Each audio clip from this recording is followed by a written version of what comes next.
for Raflowitz, playing Rug. Looks like Raflowitz. Here he comes. Rug with Inferno Titans ×3. Yep, 3 Inferno Titans, 2 Avenger of Zendikar, 1 Oracle Moldaya. So for those of you just joining us, I'm Gavin Verhey, joined here with Adrian Sullivan, and we're bringing you round 3 of the Star City Games Open Series here in Atlanta, Georgia. On your right, Caleb Durward. Looks like he shaved his beard a little bit. Maybe clipped it. Slightly. He's playing red-black vampires. Heavier burn package than we've seen in the past. 4 bolts, 4 arc trails, 3 stagger shocks. But a deck we haven't seen for a while, finally coming back into the limelight. On your left, we have Taylor playing Rug. Pretty, not I guess standard, I want to say, but kind of a lot of things you'd expect out of Rug. Does have a pair of tumble magnets, right? Which are interesting here. So it looks like Taylor has the turn 2 Lotus Cobra, which Caleb bolts, and the Cobra is the key card for that deck. Every time you untap with a Cobra, you almost always find yourself winning the game. It's just so powerful. And here he gets to do it. And there's Lightning Bolt came down for Caleb, shutting off that Lotus Cobra. But a second Cobra from Taylor will give him some mana, and now he can get up to 3 this turn. Cracks that. He's going to go to 3 mana. Caleb has his favorite turn 2 threat, the Blood Gas, and that guy just doesn't go away. Similar to how Vengevine is so good, Blood Gas just keeps coming back for more. So Taylor plays a turn 3 Tumble Magnet off of Lotus Cobra mana, which is a card that we haven't seen traditionally in Rug decks, but it's just getting more and more universally adopted as Stoneforge Mystic picks up its dominance. Okay, so we have a turn 3. What will he bring to the table? Looks like he's got a Highborn in his hand. Definitely has a Highborn. The question is, does he have Gatekeeper? That is no doubt the card he wants to have here. Looks like it. Yep, there it is. There's Gatekeeper for Lotus Cobra. That'll shut off Taylor's mana boost and give Caleb a nice little 2/2 threat, which is pretty good in a robust deck like Vampires, which just, uses a trickle of small card advantage effects and damage to keep your opponent down. And there's a second Tumble Magnet, which will buy Taylor some time. He drew both Tumble Magnets this game. He only has 2 main deck. Taylor's list, 3 Titans, 4 Cobras, 3 Inferno Titans. 4 Cobras, 2 Avengers, 1 Oracle, 4 Jace, 4 Bolt, 4 Preordain, 2 Tumble Magnet, 4 Explore, 4 Mana Leak, 1 Spell Pierce. It looks like Captivating Vampire down for Caleb, pumping his team. And if Caleb gets to 5 Vampires, that is actually a huge problem for Taylor. It can steal away Inferno Titans, it can steal away all kinds of things. Plus, it makes his cards just harder to deal with. I mean, Inferno Titan can't just wipe his board anymore. Avenger of Zendikar in Taylor's hand. And that Avenger is brutal. Granted, if Caleb's able to steal it, it'll won't quite be as big of a problem, but those plant tokens will still be pretty powerful. Looks like 2 burn spells sitting in Caleb's hand there. And Taylor looks like he's a land and an Avenger of Zendikar. I think that's Misty Rainforest. Inside the attack step, tapping some creatures down. Captivating Vampire gets in for 2. Yep, and 2 drops Taylor down to 15. Okay, what do we have here? And Highborn. The Highborn. And that Highborn, he doesn't have any way to machine gun it right now. He doesn't have a Sarah Seer, which will allow him to sacrifice all of his vampires at some point to just drain him. But still, just having it out there is going to be so huge, especially if Taylor's plan is... Lightning Bolt. Yeah, I was going to say, if his plan is to bolt. Now, the question here, I think you have to spend that bolt this turn because you want to cast your Avenger next You absolutely have to. That vampire has to go. So, do you hit Highborn or Captivating Vampire? You have to get that Captivating Vampire, I think. I mean, otherwise, it's just too easy for the Captivating Vampire to take things over. The Fireball, less important. So, Taylor just opts to not Tumble Magnet. His magnets are really low right now. Yep, and this deck does not have a way to class them back up, so those Tumble Magnets are just 3-shot uses. And he does choose to Lightning Bolt to that Captivating Vampire, which will allow Caleb to drain Taylor for 2 life off the Colossus Highborn. Down comes Pulse Tracker for Caleb Durward.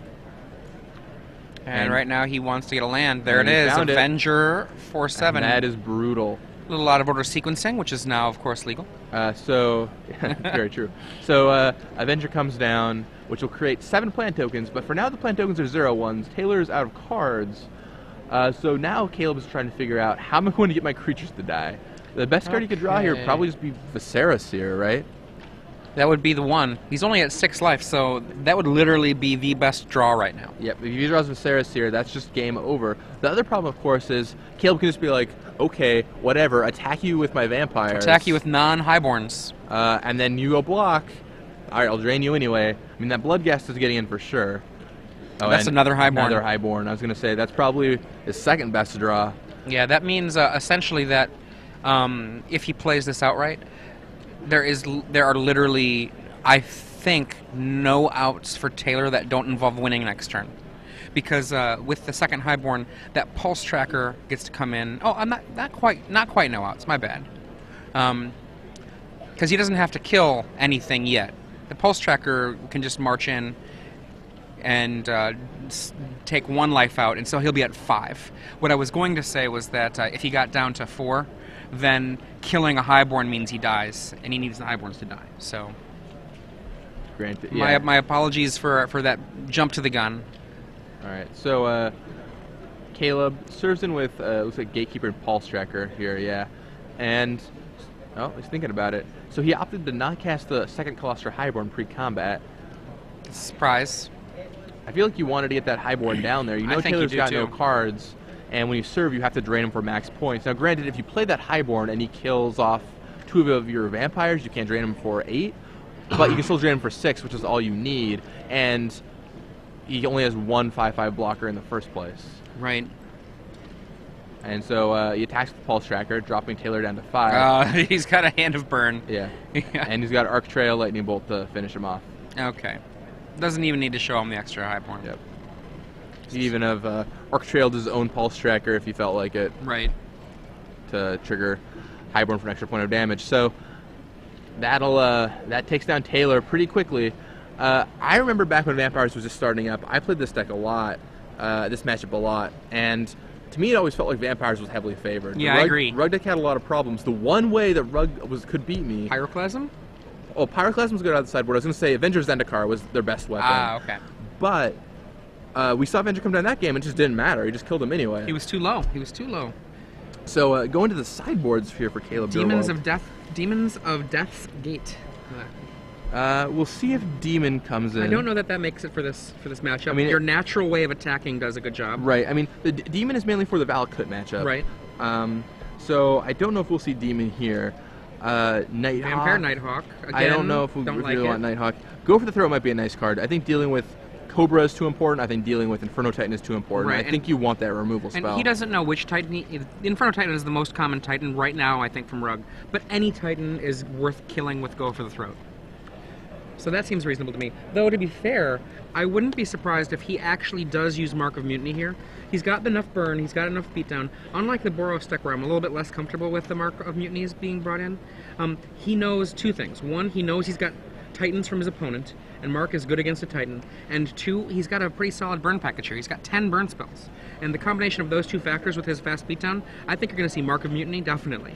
Maybe not Go for the Throat, but Mark of, even with Avenger there, I mean, the thing is if a Titan comes down, Mark can often mean game over.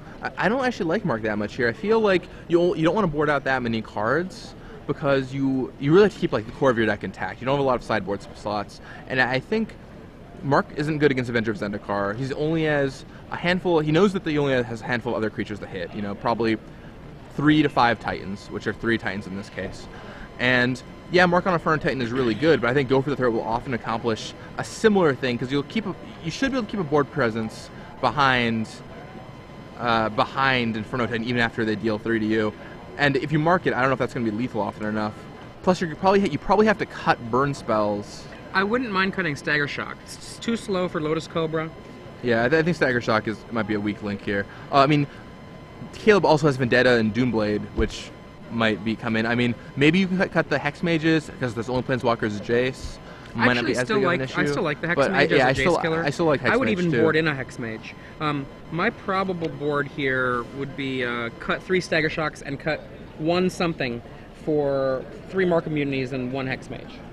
Out of Taylor's board, 4 Pyroclasm That's going to be auto in. That is the big card here. He's going to bring in he's going to bring those in no matter what. He's also, I would say, going to bring in 4 Spreading Seas. People that have played this matchup a lot know that Spreading Seas versus Vampires is often like Stone Rain.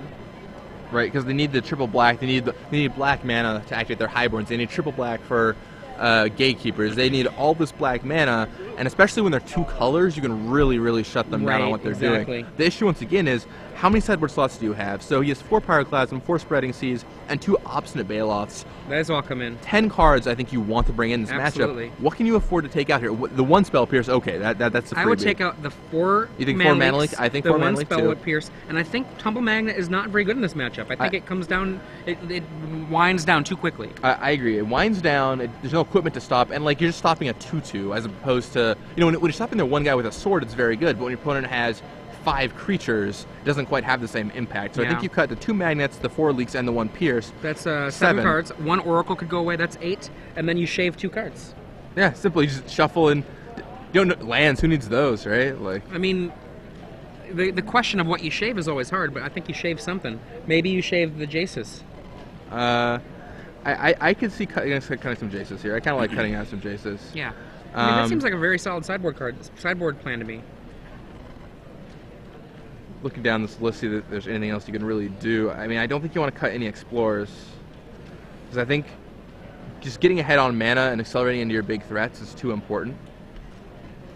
So I think you have to cut 2 Jaces in this matchup.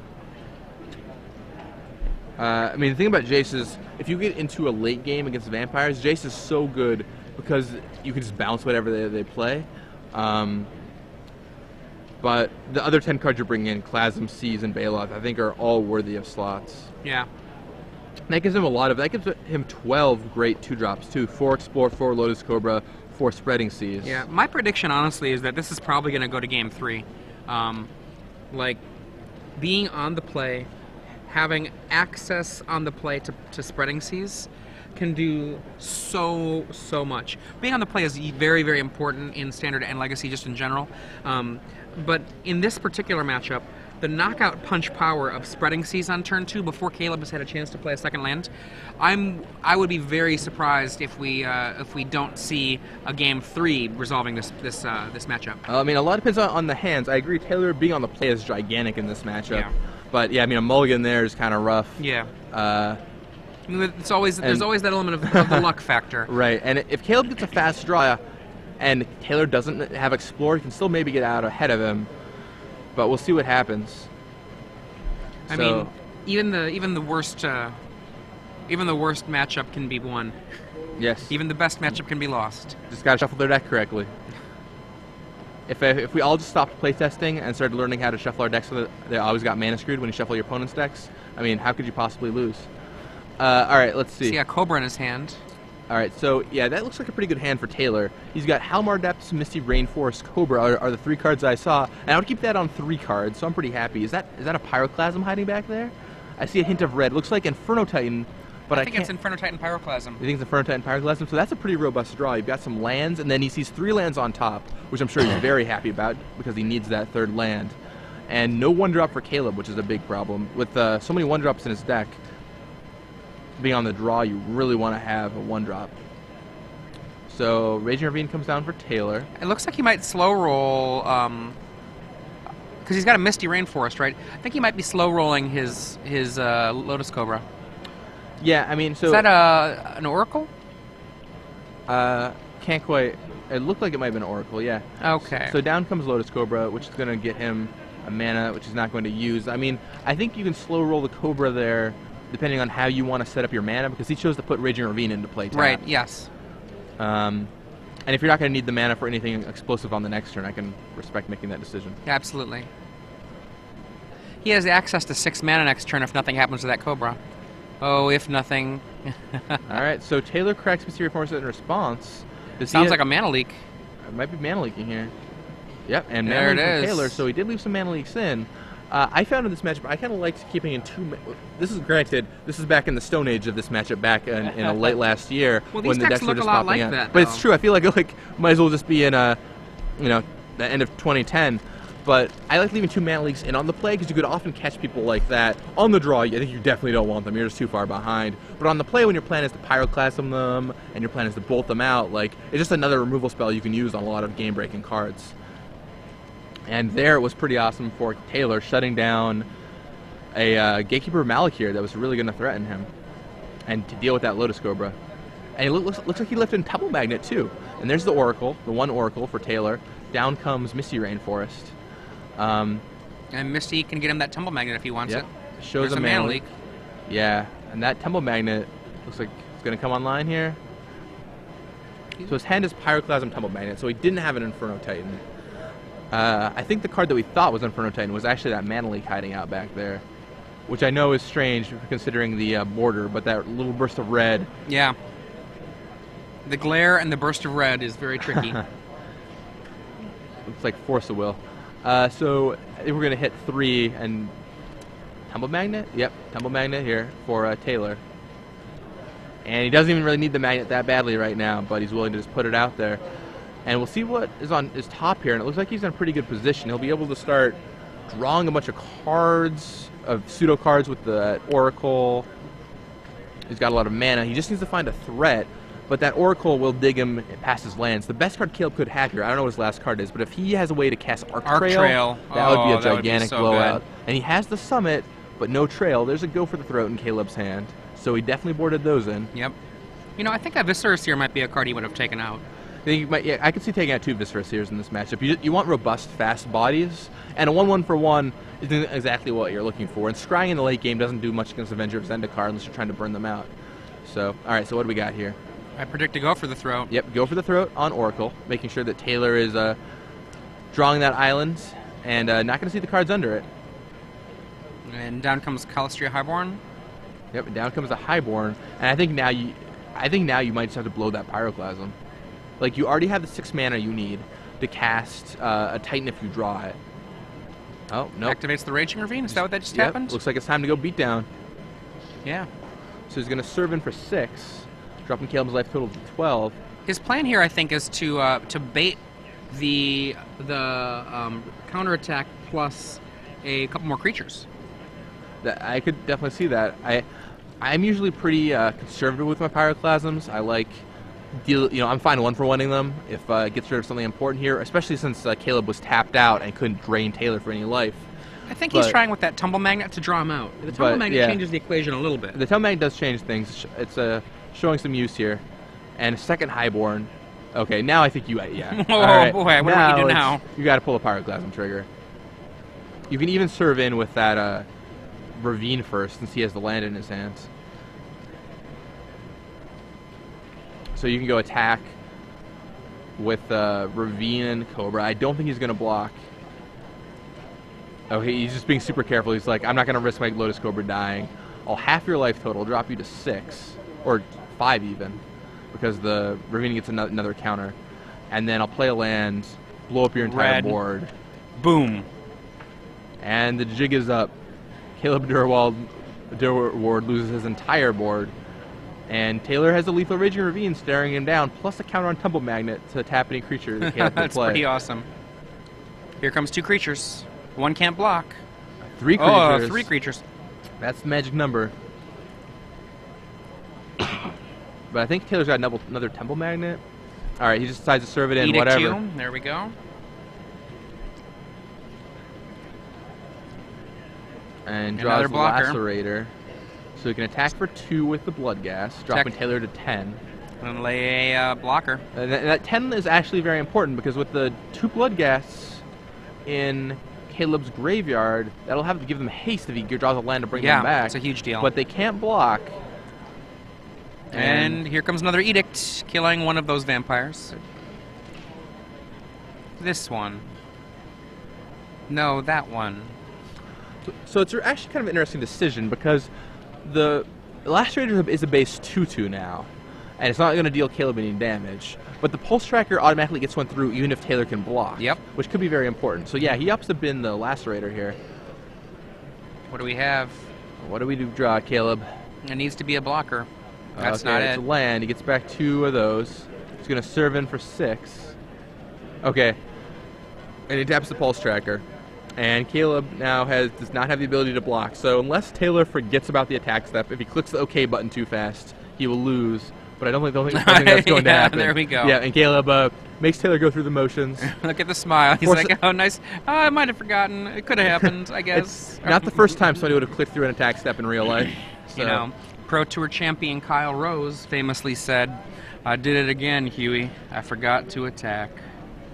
Wouldn't be the first time. I remember a story that Mike Flores always tells is about how he had a lethal core lash in play, just didn't attack. He just forgot to attack with his core lash. Sometimes, you know, you've got a creature in play or something that can kill someone, and I don't know, someone walks by and you're like, hey, what's going on? You're like, man, I could kill him, but what if I put Collation Victory in my deck and just waited till I had all 5 colors in play instead? This sounds so much better. So now the game is changing a little bit. The players are switching positions. Caleb is to be on the draw, or on the play here.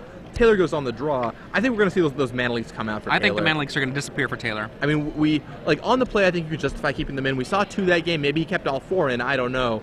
Well, I mean, one thing we weren't looking at when we were talking about this, we weren't looking at Taylor to see if he re-sideboarded or not. It looks like Caleb is definitely re-sideboarding. I'm not sure if we saw any re-sideboarding from Taylor yet. I'm almost curious if Taylor just chose to not bring in those spreading seas. Because we saw the Oracle that game. Yeah. We saw 2 mana leaks. Did he just leave the spreading seas in a sideboard? A lot of times people miss the spreading seas. They're like, spreading seas is my Valakut answer.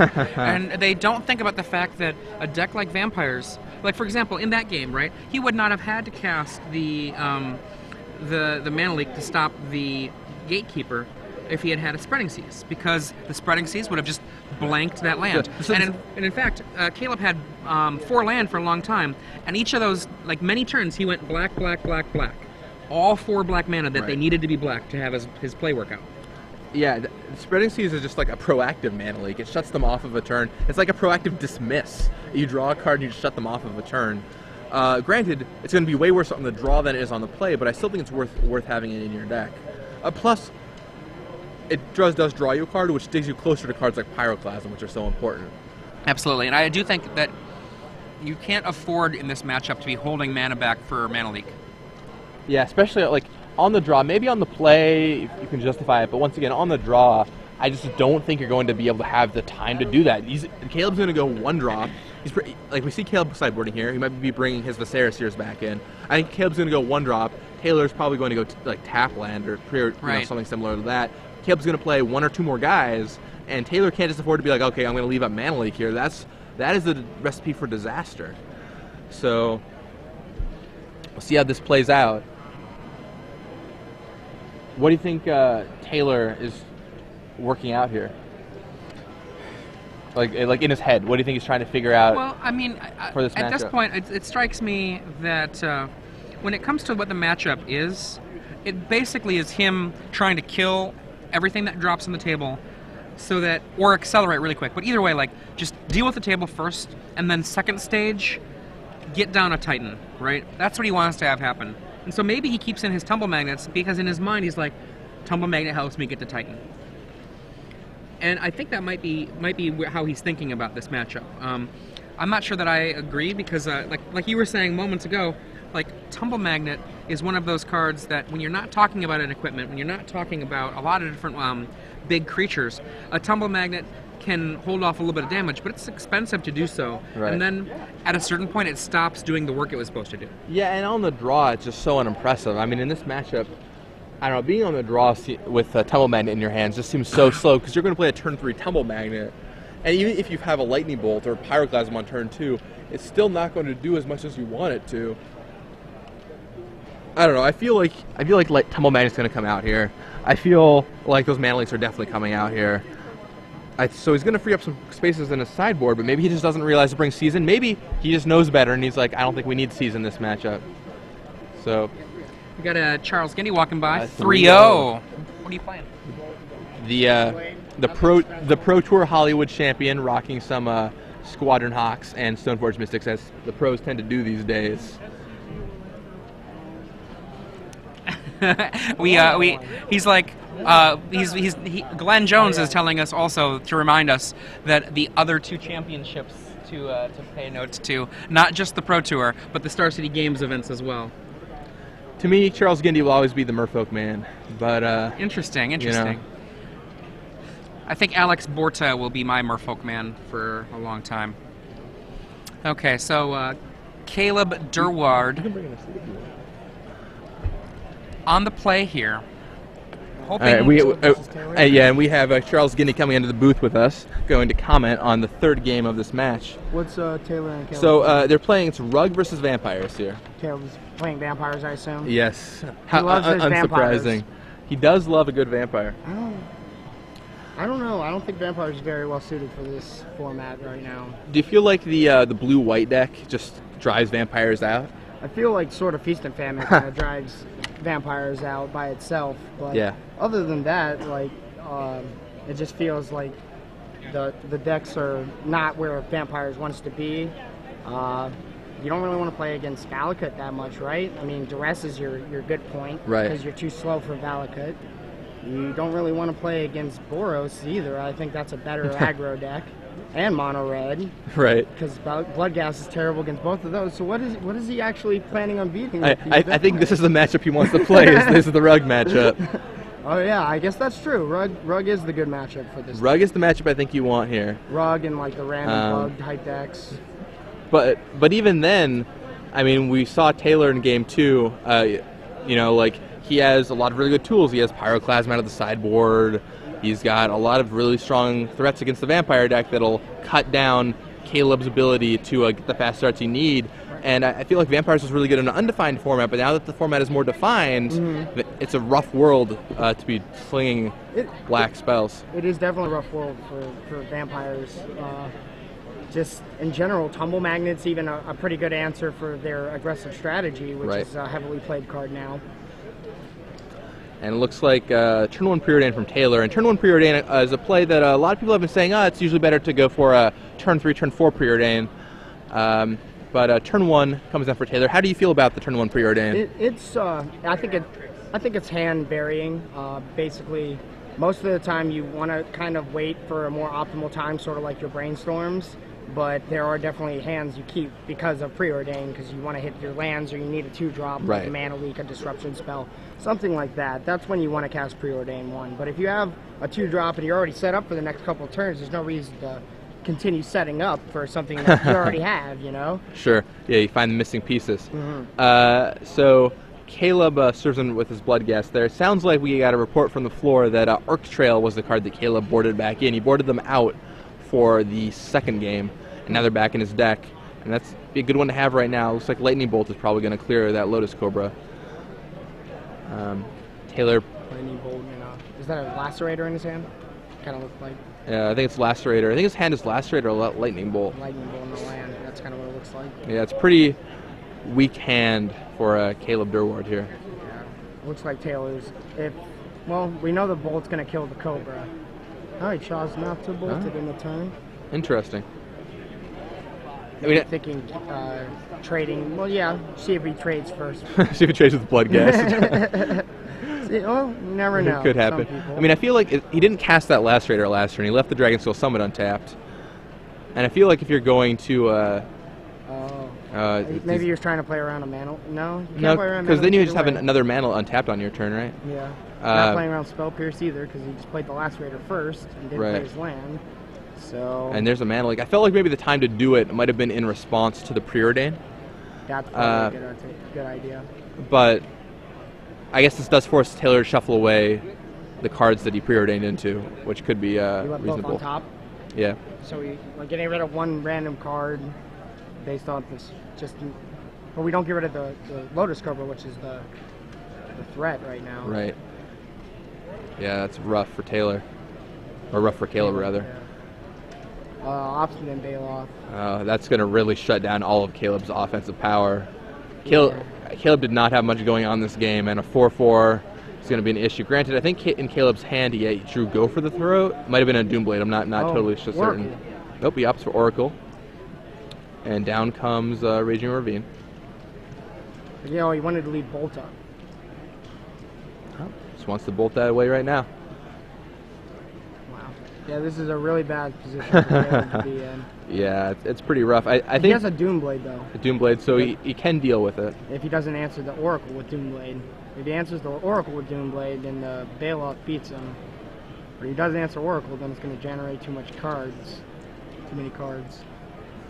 Yeah, so, I mean, either way, it sounds like a bad position for Caleb. Yes. And I feel like Taylor's decided, I'm going to go on the beatdown plan now. I mean, I've got this Raging Ravine I can attack with. I've got a Baloth I can cast. Yeah, it does seem as though Taylor is definitely on the beatdown trail.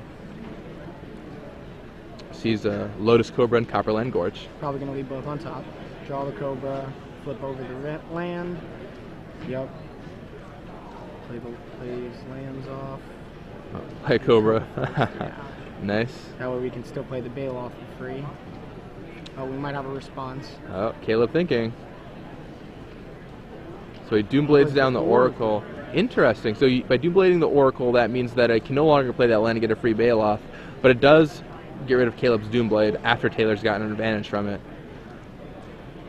And Caleb serves in for 2 more. It also makes it so Caleb has a dead draw next turn, because he's drawing a Copperline Gorge instead of a good card. Right.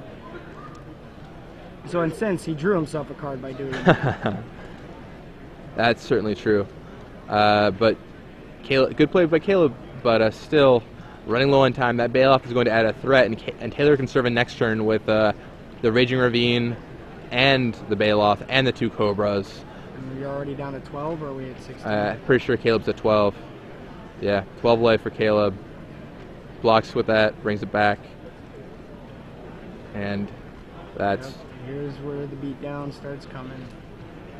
I think that's lethal.